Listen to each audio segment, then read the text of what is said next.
വിഴിഞ്ഞം സ്വപ്ന പദ്ധതി നിലവിൽ വരുന്നതോടെ ഒരുപക്ഷെ കമ്മീഷൻ ചെയ്യപ്പെടുന്ന ആ ധന്യ നിമിഷത്തിന് മോർണിംഗ് ഷോയിൽ കൂടി സാക്ഷ്യം വയ്ക്കാൻ വേണ്ടിയാണ് നമ്മൾ തുടരുന്നത്. അല്പസമയത്തിനകം പ്രധാനമന്ത്രി 11 മണിക്ക് ഔപചാരികമായ കമ്മീഷനിങ് സമ്മേളനം ആരംഭിക്കും.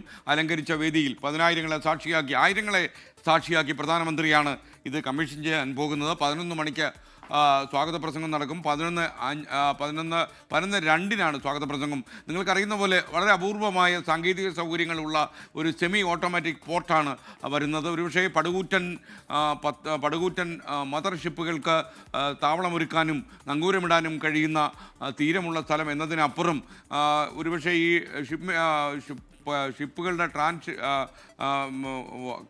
ഷിപ്പുകൾ കടന്നു പോകുന്നതും ഷിപ്പുകളെ നിയന്ത്രിക്കുന്നതും അതുപോലെ കൺസൈൻമെൻറ്റ് ഇറക്കുന്നതും എല്ലാം യന്ത്രം ചെയ്യാൻ കഴിയുന്ന സാങ്കേതിക സൗകര്യം അവിടെ ഏർപ്പെടുത്തി കഴിഞ്ഞു. ഒരുപക്ഷെ അത് ലഭിച്ചിട്ടുള്ള അപൂർവം പോർട്ടുകളിൽ ഒന്നാണ് വിഴിഞ്ഞം. ഈ സ്വപ്ന പദ്ധതി നടപ്പിൽ വരുന്നതോടെ തലസ്ഥാനത്തിൻ്റെ മുഖച്ഛായ മാറും. കേരളത്തിൻ്റെ വികസനം മറ്റൊരു രീതിയിൽ കുതിക്കുമെന്ന കാര്യത്തിൽ സംശയമില്ല.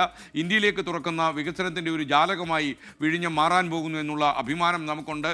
ലോകത്തെ ഏറ്റവും വലിയ പടുകൂറ്റൻ മദർ ഷിപ്പുകൾ ഇതിനകം തന്നെ ഈ വിഴിഞ്ഞത്ത് എത്തിക്കഴിഞ്ഞു. വിഴിഞ്ഞം എന്ന് പറയുന്നത് ഒരുപക്ഷെ വിദേശ നാടുകളിൽ പോലും സുപരിചിതമായൊരു പേരാകാൻ പോകുന്നു എന്ന് പറയുമ്പോൾ അതിലും നമ്മൾ മലയാളികൾക്ക് അഭിമാനിക്കാൻ വകയുണ്ട്. വിജയകുമാർ കൂടി നമുക്കൊപ്പം ചേരുകയാണ്. വിജയകുമാർ, ഈ പദ്ധതി കമ്മീഷനിങ് ചെയ്യാൻ ഇനി വളരെ കുറച്ച് സമയമുള്ള ഈ സമയമൊക്കെ തന്നെ പ്രധാനമന്ത്രി സ്വപ്ന പദ്ധതിയുടെ കൂടുതൽ വിശദാംശങ്ങൾ ചോദിച്ചറിയുന്ന ധന്യ നിമിഷങ്ങളിലൂടെയാണ് വിഴിഞ്ഞം കടന്നു പോകുന്നത് എന്ന് ഞാൻ മനസ്സിലാക്കുന്നു.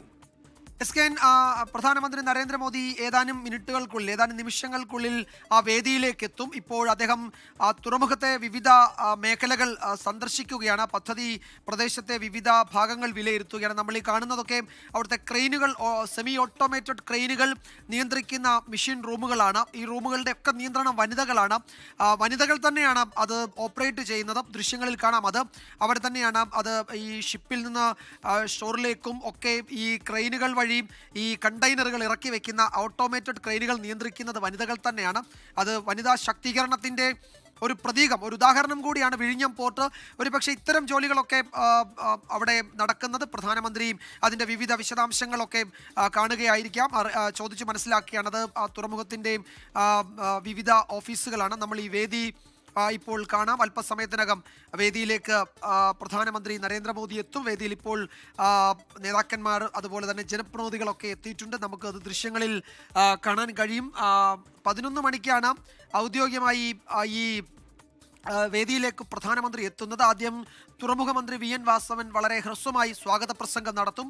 പിന്നീട് മുഖ്യമന്ത്രി പിണറായി വിജയനും വളരെ ദൈർഘ്യം കുറഞ്ഞ 5-8 മിനിറ്റ് മാത്രം ദൈർഘ്യമുള്ള അദ്ദേഹത്തിൻ്റെ പ്രസംഗമുണ്ടാകും. തുടർന്ന് ഈ പദ്ധതി രാഷ്ട്രത്തിന് സമർപ്പിക്കുന്ന ആ ചടങ്ങ്, അതിനുശേഷം പ്രധാനമന്ത്രിയും വിശദമായൊരു പ്രസംഗം നടത്തും. MSCയുടെ വലിയൊരു പടുകൂറ്റൻ കപ്പൽ അവിടെ എത്തിയിട്ടുണ്ട്, ബർത്തിലേക്ക് എത്തുന്നുണ്ട്. അതിനെ പ്രധാനമന്ത്രിയാണ് സ്വീകരിക്കുകയും ചെയ്യുന്നത്. അങ്ങനെയാണ് ഇത് കമ്മീഷനിങ് എന്ന ചടങ്ങിലേക്ക് ഇനി കടക്കാൻ പോവുകയാണ്. 11 മണി ആകുമ്പോൾ ആ വേദിയിലേക്ക് പ്രധാനമന്ത്രി എത്തും. തുടർന്ന് ഏതാണ്ട് 12 മണി കഴിയുന്നത് വരെ, 12:15 വരെയെങ്കിലും ആ വേദിയിൽ ഔദ്യോഗിക ഈ കമ്മീഷനിങ്ങുമായി ബന്ധപ്പെട്ട ചടങ്ങുകളായിരിക്കും ഉണ്ടാകുക. ഇപ്പോൾ അദ്ദേഹം പദ്ധതി പ്രദേശത്തെ ആ സന്ദർശനം ഏതാണ്ട് പൂർത്തിയാക്കിയിട്ടുണ്ട്. അല്പസമയത്തിനകം പ്രധാനമന്ത്രി ആ വേദിയിലേക്ക് എത്തും.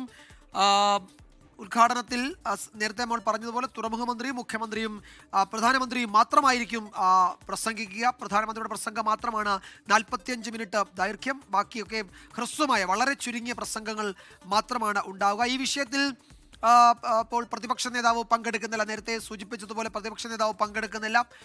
ഉമ്മൻചാണ്ടി ഈ പദ്ധതിയുമായി ബന്ധപ്പെട്ട് അദ്ദേഹം നടത്തിയ ഇടപെടലുകൾ സംസ്ഥാന സർക്കാർ വിസ്മരിക്കുന്നു എന്ന രാഷ്ട്രീയ വിമർശനം UDF ഉയർത്തുന്നുണ്ട്. UDFിൻ്റെ യോഗം ഇപ്പോൾ കോഴിക്കോട് തുടങ്ങിയിട്ടുണ്ട്. അവിടെ അങ്ങനെയൊക്കെ പറയുമ്പോഴും വേദിയിൽ MPയും UDFിൻ്റെ MPയും അതുപോലെ തന്നെ കോവളം MLA M വിൻസെന്റും ഒക്കെ ജനപ്രതിനിധികൾ എന്ന നിലയിൽ ഈ ചടങ്ങിൽ പങ്കെടുക്കുകയും ചെയ്യുന്നുണ്ട്. പദ്ധതി ഉദ്ഘാടന ചടങ്ങ് അല്ലെങ്കിൽ രാഷ്ട്രത്തിന് സമർപ്പിക്കുന്ന ചടങ്ങ് ബഹിഷ്കരിക്കുന്നില്ല എങ്കിൽ പോലും ഇതിൽ ചില വിമർശനങ്ങൾ പ്രതിപക്ഷ നേതാവ് ഉയർത്തുന്നുണ്ട്. അതിന്മേൽ നടക്കുന്ന രാഷ്ട്രീയ ചർച്ചകൾ നമ്മൾ ഈ കഴിഞ്ഞ മണിക്കൂറുകളിലൊക്കെ, ഈ പദ്ധതി രാഷ്ട്രത്തിന് സമർപ്പിക്കാൻ പോകുന്ന ആ സമയത്തും അത്തരം വിമർശനങ്ങൾ, അത്തരം രാഷ്ട്രീയ ചർച്ചകൾ നടക്കുന്നത് നമ്മൾ കാണുന്നുണ്ട്. BJP സംസ്ഥാന അധ്യക്ഷന്റെ വേദിയിലെ സാന്നിധ്യം പോലും അതിനിടയിൽ വലിയ ചർച്ചയായിട്ടുണ്ട്. പ്രധാനമന്ത്രിയുടെ ഓഫീസാണ് BJP സംസ്ഥാന അധ്യക്ഷൻ രാജീവ് ചന്ദ്രശേഖറിന് വേദിയിൽ ഉണ്ടാകണം എന്ന നിർദ്ദേശം നൽകിയത് എന്ന് സംസ്ഥാന സർക്കാർ പറയുന്നു. അതിന് ഉദാഹരണമായി അവർ ചൂണ്ടിക്കാട്ടുന്നത് മെട്രോ റെയിൽസ് രാജ്യത്തിന് സമർപ്പിച്ച ചടങ്ങിൽ അന്ന് BJP സംസ്ഥാന അധ്യക്ഷനായിരുന്ന കുമ്മനം രാജശേഖരൻ വേദിയിൽ ഉണ്ടാവുകയും പിന്നീട് പ്രധാനമന്ത്രിക്കൊപ്പം മെട്രോ യാത്ര നടത്തുകയും ഒക്കെ ചെയ്തപ്പോൾ അദ്ദേഹത്തിന് എങ്ങനെ അതിൽ ഇടം കിട്ടിയെന്ന ചോദ്യത്തിന് അത് അന്ന് BJPയും സംസ്ഥാന സർക്കാരും പറഞ്ഞത് പ്രധാനമന്ത്രിയുടെ ഓഫീസാണ് പ്രധാനമന്ത്രി പങ്കെടുക്കുന്ന ചടങ്ങുകളിലെ വേദിയിൽ ആരൊക്കെ ഉണ്ടാകണം എന്നതിൽ തീരുമാനമെടുക്കുന്ന ആ തീരുമാനം അന്ന് കുമ്മനം രാജശേഖരൻ്റെ അനുകൂലമായും ഇന്ന് രാജീവ് ചന്ദ്രശേഖരന് അനുകൂലമായും എടുത്തു എന്നതാണ് ഇക്കാര്യത്തിൽ ഔദ്യോഗികമായി സംസ്ഥാന സർക്കാർ നൽകുന്ന ഒരു വിശദീകരണം. ഇതിൽ പ്രതിപക്ഷ നേതാവിൻ്റെ പേര് സംസ്ഥാന സർക്കാർ പ്രധാനമന്ത്രിയുടെ ഓഫീസിലേക്ക് അയച്ച ലിസ്റ്റിലുണ്ടായിരുന്നു എന്നും അവിടെ നിന്ന് കൺഫർമേഷൻ സ്ഥിരീകരണം ഉണ്ടായ ശേഷമാണ് ഈ ചടങ്ങിൽ പങ്കെടുക്കാൻ VD സതീശൻ പ്രതിപക്ഷ നേതാവിനെ തുറമുഖ മന്ത്രി അദ്ദേഹത്തിൻ്റെ ഔദ്യോഗിക ലെറ്റർ പാഡിൽ ഇൻവൈറ്റ് ചെയ്യുകയും ചെയ്തത് എന്നാണ് അതിൽ സർക്കാർ പറയുന്നത്, സംസ്ഥാന സർക്കാർ പറയുന്നത്. ഇപ്പോൾ നിയമമന്ത്രി P രാജീവ് പറഞ്ഞത് VD സതീശൻ അത്തരം നടപടിക്രമങ്ങളെപ്പറ്റി വേണ്ടത്ര അറിവില്ലാത്തത് കൊണ്ടാണ് തിടുക്കത്തിൽ ഒരു പ്രതികരണം നടത്തിയത് എന്ന വിമർശനമൊക്കെ ഉന്നയിക്കുന്നുണ്ട്. എന്തായാലും രാഷ്ട്രീയ വിമർശനങ്ങൾ കേരളത്തിൽ സ്വാഭാവികമാണ്. എല്ലാ പദ്ധതിയുടെ കാര്യത്തിലും അതുണ്ടാകും. ഏത് വിഷയത്തിലും രാഷ്ട്രീയം ചർച്ച ചെയ്യുന്ന സംസാരിക്കുന്ന നേതാക്കളും ജനങ്ങളും ഒക്കെയാണ് ഇവിടെയുള്ളത്. അതുകൊണ്ട് അതിൽ രാഷ്ട്രീയ വിമർശനങ്ങൾ ഉണ്ടാകുന്നതിൽ തെറ്റു പറയാൻ കഴിയില്ല. അത്തരം രാഷ്ട്രീയ ചർച്ചകൾ ഇതിൻ്റെ ഭാഗവുമാണ്. നമ്മളിനി ഏത് സമയവും ആ വേദിയിൽ പ്രധാനമന്ത്രി എത്തുന്നത് പ്രതീക്ഷിക്കുന്നുണ്ട്. 11 മണി കഴിഞ്ഞിട്ടുണ്ട്.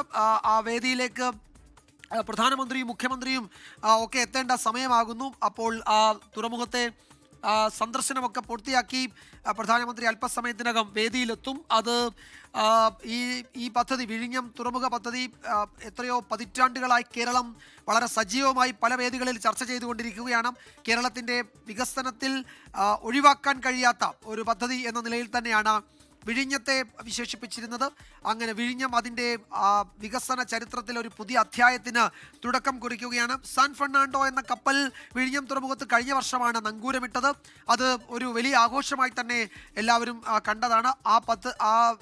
ആ വലിയ കപ്പൽ എത്തിയതിനു ശേഷം ലോകത്തെ തന്നെ വളരെ പ്രധാനപ്പെട്ട എല്ലാ തുറമുഖ കമ്പനികളും അവരുടെ സർവീസുകൾ വിഴിഞ്ഞത്തേക്ക് വയ്ക്കുകയും ലോകത്തെ വലിയ കപ്പലുകൾ, എണ്ണം പറഞ്ഞ കപ്പലുകൾ തുടർച്ചയായി വിഴിഞ്ഞത്തെത്തുകയും ചെയ്യുന്നത് നമ്മൾ കണ്ടതാണ്. രാഷ്ട്രത്തിന് സമർപ്പിക്കുക കമ്മീഷനിങ് മുമ്പ് തന്നെ ആഗോള മാരിടൈം ഭൂപടത്തിൽ വിഴിഞ്ഞത്തിന് വളരെ സവിശേഷമായ പരിഗണന കിട്ടുകയും ആ പരിഗണനയ്ക്ക് അനുസരിച്ച് വലിയ കപ്പൽ കമ്പനികൾ അവരുടെ യാത്രാ പദ്ധതിയിൽ റൂട്ടിൽ വിഴിഞ്ഞത്തെ ഉൾപ്പെടുത്തുകയും ഒക്കെ ചെയ്യുന്നത് നമ്മൾ കണ്ടതാണ്. അപ്പോൾ വിഴിഞ്ഞത്തിന് കിട്ടാൻ പോകുന്ന ആഗോള സാധ്യത എന്നത് ചെറുതല്ല. അത് അങ്ങേയറ്റം സവിശേഷമായൊരു പ്രാധാന്യം വിഴിഞ്ഞത്തിന് കിട്ടുമെന്നത് ഈ ദിവസങ്ങളിലൊക്കെ തന്നെ നമ്മൾ കണ്ടതാണ്. അതുതന്നെയാണ് നമ്മൾ ഉദ്ഘാടനത്തിന് പദ്ധതി രാഷ്ട്രത്തിന് സമർപ്പിക്കുന്ന ആ ചടങ്ങിലും നമ്മൾ പ്രതീക്ഷിക്കുന്നത്. INTRV 01 എന്ന ലൊക്കേഷൻ കോഡിലാണ് ആഗോള മാരിടൈം ഭൂപടത്തിൽ വിഴിഞ്ഞം രേഖപ്പെടുത്താൻ പോകുന്നത്. ആ ലൊക്കേഷൻ കോഡ് എന്നത് കേവലം ഒരു കോഡിനപ്പുറത്തേക്ക് കേരളത്തിൻ്റെ ഇന്ത്യയുടെ വികസന ചരിത്രത്തിൽ രേഖപ്പെടുത്താൻ പോകുന്ന തങ്കലിപികളിൽ രേഖപ്പെടുത്താൻ പോകുന്ന ഒരു കോഡ് തന്നെയാണ്. ഇന്ത്യയുടെ ഒരു കേരളത്തിൻ്റെ വികസന കവാടമാണ്. ഇന്ത്യയെ സംബന്ധിച്ച് അത് വികസനത്തിൽ വലിയ സംഭാവനകൾ നൽകാൻ പ്രാപ്തമായ ഒരു പോർട്ടാണ്. എല്ലാ തരത്തിലും അത് ആ നിലയിൽ തന്നെ രാജ്യം അതിനെ കണക്കിലെടുക്കുകയും ചെയ്യുന്നുണ്ട്. പ്രധാനമന്ത്രി അല്പസമയത്തിനകം ഈ വേദിയിലേക്ക് എത്തും. അത് രാജ്യത്തിന് സമർപ്പിക്കുന്ന ആ ചടങ്ങിലേക്ക് പ്രധാനമന്ത്രി അല്പസമയത്തിനകം എത്തും. വേദിയിൽ ഇതിനോടകം ജനപ്രതിനിധികളൊക്കെ വന്നിട്ടുണ്ട്. പ്രധാനമന്ത്രിയും അല്പസമയത്തിനകം വേദിയിലേക്ക് എത്താൻ പോവുകയാണ്. ഞാൻ നേരത്തെ സൂചിപ്പിച്ചതുപോലെ അടുത്ത 2028 ഈ പദ്ധതി പൂർണ്ണതോതിൽ അതിൻ്റെ 2ാം ഘട്ടം കൂടി പൂർത്തിയാക്കേണ്ടതുണ്ട്. അതിൻ്റെ നിർമ്മാണ പ്രവർത്തനങ്ങൾ 2028 2ാം ഘട്ടം പൂർത്തിയാകുന്നുണ്ട്. അതിൻ്റെ നിർമ്മാണ പ്രവർത്തനങ്ങൾ കൂടി ഈ വർഷം തന്നെ തുടങ്ങാൻ പോവുകയാണ്. അപ്പോൾ ഇതൊരു അനുസ്യൂതം തുടരുന്ന വികസന യാത്രയുടെ ഒരു നാന്ദി കുറിക്കുന്ന അതിന് തുടക്കം കുറിക്കുന്ന വലിയ ഒരു ചടങ്ങായി ഇതിനോടകം മാറിയിട്ടുണ്ട്. കേരളം ഈ പദ്ധതിക്ക് നൽകുന്ന പ്രാധാന്യം, രാഷ്ട്രീയ ചർച്ചകളൊക്കെ ഒരു ഭാഗത്ത് നടക്കുമ്പോഴും വിഴിഞ്ഞം എന്നത് നമ്മുടെ വികസനത്തിൻ്റെ ഏറ്റവും നിർണായകമായ മനോഹരമായ ഒരു പദ്ധതി തന്നെയാണ്. വിഴിഞ്ഞം കൊണ്ടുവരാൻ പോകുന്ന സാധ്യതകൾ, അനന്ത സാധ്യതകൾ, അത് വിഴിഞ്ഞം കേന്ദ്രീകരിച്ച് കേരളത്തിൽ നടക്കാൻ പോകുന്ന സ്വകാര്യ പൊതു മൂലധന നിക്ഷേപങ്ങൾ, അത് കേരളത്തിൽ ഉണ്ടാക്കാൻ പോകുന്ന വലിയ മാറ്റം, യഥാർത്ഥത്തിൽ ഒരു പദ്ധതി ഒരു ജനതയുടെ ജീവിതത്തിൽ എത്ര വലിയ മാറ്റം ഉണ്ടാക്കുമെന്നതിൻ്റെ ഒരു ഉദാഹരണം കൂടിയാവുകയാണ് വിഴിഞ്ഞം. അതുകൊണ്ടാണ് പതിനായിരക്കണക്കിന് ആളുകൾ ഇന്നിങ്ങനെ വരിയായി അതിന് ഉദ്ഘാടന വേദിയിലേക്ക് വരുന്നത് നമ്മൾ കണ്ടതാണ്. വലിയ ആഘോഷ പരിപാടികളിലൊക്കെ പോകുന്ന സന്തോഷത്തോടെയാണ് ആളുകൾ വിഴിഞ്ഞം കമ്മീഷനിങ് ചടങ്ങിലേക്ക് പോകുന്നത്. അതിൽ ചിലപ്പോൾ ഒരുപക്ഷെ രാഷ്ട്രീയ പാർട്ടികളുടെയൊക്കെ ആളുകൾ ഉണ്ടാകാം. പക്ഷേ അതൊക്കെ മാറ്റിവെച്ചാലും സാധാരണക്കാർക്കായ ആളുകൾ അവരുടെ ജീവിതത്തിൽ ഈ പദ്ധതി വലിയ മാറ്റമുണ്ടാക്കും എന്ന് പൊതുവെ എല്ലാവരും കരുതുന്നുണ്ട്. അതാണ് അത്രയും വലിയ ജനസമൂഹത്തെ ആ പദ്ധതി ഉദ്ഘാടന വേദിയിലേക്ക് എത്തിക്കുകയും ചെയ്യുന്ന 10,000-ലധികം ആളുകൾക്ക് ഇരിക്കാനുള്ള സൗകര്യങ്ങൾ ഒരുക്കിയിട്ടുണ്ട്. അതിനപ്പുറത്തേക്കുള്ള ആളുകൾ ആ വേദിയിലെത്തും, ആ ചടങ്ങിൽ പങ്കെടുക്കാൻ എത്തുമെന്ന് തന്നെയാണ് നമ്മൾ കരുതുന്നത്. 8,867.14 കോടിയാണ് ആദ്യ നിർമ്മാണത്തിൻ്റെ ഇതുവരെയുള്ള ചെലവ്. അതിൽ സംസ്ഥാനം ആണ് ഏറ്റവും കൂടുതൽ പങ്ക് മുടക്കിയത്, 5,595. അദാനി പോർട്ട് 2,454, കേന്ദ്രത്തിൻ്റെ വയബിലിറ്റി ഗ്യാപ്പ് ഫണ്ട് വഴി 817.8 കോടിയുമാണ് പദ്ധതിക്ക് ലഭിച്ചിരിക്കുന്നത്. ഓരോ വർഷവും 30 ലക്ഷം കണ്ടെയ്നർ കൈകാര്യം ചെയ്യാനുള്ള ശേഷിയാണ് 2028ഓടെ വിഴിഞ്ഞത്തിന് ഉണ്ടാകാൻ പോകുന്നതെന്ന് വെച്ചാൽ ലോകത്തെ തന്നെ ഏറ്റവും എണ്ണം പറഞ്ഞ തുറമുഖങ്ങളുടെ ഗണത്തിലേക്ക് മദർഷിപ്പുകൾ അടുപ്പിക്കാവുന്ന ഇന്ത്യയിലെ ഏക മദർ പോർട്ടാണ്. നമ്മൾ എത്രയോ തവണ അത് പറഞ്ഞിട്ടുള്ളതാണ്. രാജ്യാന്തര കപ്പൽ പാതയോട് ചേർന്ന് കിടക്കുന്നു. അങ്ങനെ ഭൂമിശാസ്ത്രപരമായ പ്രത്യേകതകൾ നിരവധിയാണ് വിഴിഞ്ഞത്തിനുള്ളത്.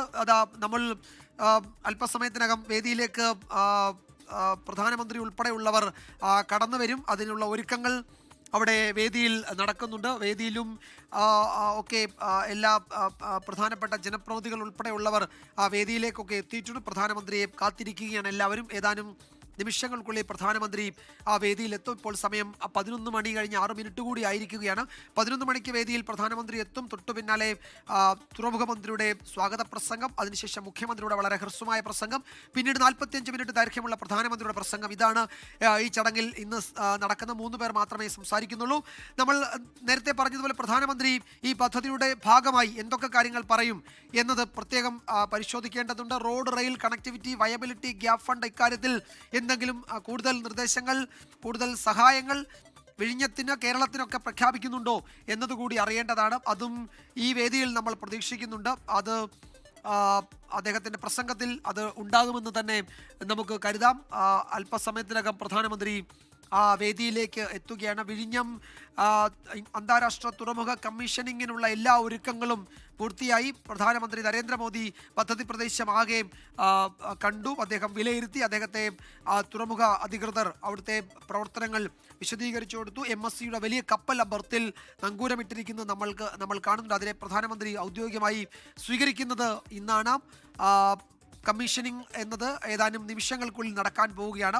അതിനുശേഷമായിരിക്കും, ആ പ്രഖ്യാപനത്തിന് ശേഷമായിരിക്കും പ്രധാനമന്ത്രി വേദിയിൽ പ്രസംഗിക്കുക എന്നാണ് അറിയാൻ കഴിയുന്നത്.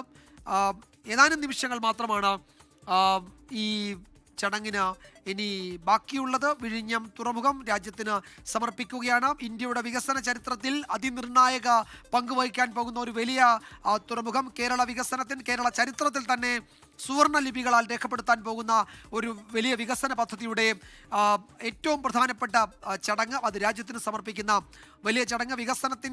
വികസനത്തിലേക്ക് ചൂളം വിളിച്ച് അതിലേക്ക് കുതിച്ചു പായാനൊരുങ്ങുന്ന വിഴിഞ്ഞം, അതിങ്ങനെ കുതിക്കാനൊരുങ്ങുന്ന വിഴിഞ്ഞം നമ്മൾ ആ ദൃശ്യങ്ങളിൽ കാണുന്നുണ്ട്. MSC എന്ന 3 അക്ഷരം ലോകത്തെ തന്നെ എണ്ണം പറഞ്ഞ കണ്ടെയ്നർ കപ്പലുകളിൽ ഒന്നാണ്. ആ കപ്പലാണ് കണ്ടെയ്നറുകളുമായി അവിടെ ബർത്തിൽ നങ്കൂരമിട്ടിരിക്കുന്നത്, ബർത്ത് ചെയ്തിരിക്കുന്നത്. ആ കപ്പലാണ് പ്രധാനമന്ത്രി ഇന്ന് ഔദ്യോഗികമായി ഈ വേദിയിൽ ഈ കമ്മീഷനിങ് ചടങ്ങിൽ സ്വീകരിക്കാൻ പോകുന്നത്. തുറമുഖ കമ്പനിയുടെ ഓഫീസ്, അവിടുത്തെ സാങ്കേതിക പ്രവർത്തനങ്ങൾ നിയന്ത്രിക്കുന്ന കൺട്രോൾ റൂം ഒക്കെയാണ് നമ്മൾ കാണുന്നത്. അവിടെയാണ് ഈ ക്രെയിനുകളുടെ പ്രവർത്തനങ്ങളൊക്കെ നിയന്ത്രിക്കുന്നത്. സെമി ഓട്ടോമേറ്റഡ് ക്രെയിനുകൾ അത് പ്രവർത്തിപ്പിക്കുന്നത് നമ്മൾ ദൃശ്യങ്ങളിൽ കാണുന്ന ഈ റൂമിൽ ഇരുന്നുകൊണ്ടാണ്. അവിടെ ഇരുന്നുകൊണ്ടുള്ള പൂർണ്ണ നിയന്ത്രണമാണ് യാർഡിലും ബർത്തിലുമൊക്കെ നമ്മൾ കാണുന്നത്. സെമി ഓട്ടോമേറ്റഡ് ക്രെയിനുകൾ അത് ബർത്തിൽ നിന്നും അതുപോലെ കപ്പലിൽ നിന്നും കണ്ടെയ്നറുകൾ ഇറക്കുകയും കയറ്റുകയും ചെയ്തുകൊണ്ടേയിരിക്കും തുടർച്ചയായി. അതിനുശേഷം കൺവെയർ ബെൽറ്റ് വഴി ആ കണ്ടെയ്നറുകൾ ബെർത്തിൽ അതിന് ഉണ്ടാകേണ്ട സ്ഥലത്തേക്ക് ആ ബെർത്തിലേക്ക് ഈ കണ്ടെയ്നറുകളെ മാറ്റുകയും ചെയ്യും. അങ്ങനെ സാങ്കേതികമായി വലിയ ജോലികൾ നടക്കുന്ന ഒരു മേഖല. അവിടെ പ്രധാനമന്ത്രി ഇതിനോടകം ആ പദ്ധതി പ്രദേശമാകെ നടന്നും അവിടുത്തെ പ്രവർത്തനങ്ങളാകെ വിലയിരുത്തുകയും ചെയ്തു. അല്പസമയത്തിനകം ആ വേദിയിലേക്ക് പ്രധാനമന്ത്രി എത്തും. കേരളത്തിൻ്റെ വികസന ചരിത്രത്തിൽ, വികസന ചക്രവാളത്തിൽ ഒരു പുത്തൻ താരോദയമാണ്, ഒരു പുത്തൻ സൂര്യോദയമാണ് യഥാർത്ഥത്തിൽ വിഴിഞ്ഞം. നമ്മളുടെ പതിറ്റാണ്ടുകളായ സ്വപ്നങ്ങളിൽ ഇങ്ങനെ പൂത്തുലഞ്ഞു നിൽക്കുകയായിരുന്നു വിഴിഞ്ഞം തുറമുഖം എന്നത്. അത് സാധ്യതപ്രായമാകാൻ പോകുന്നു.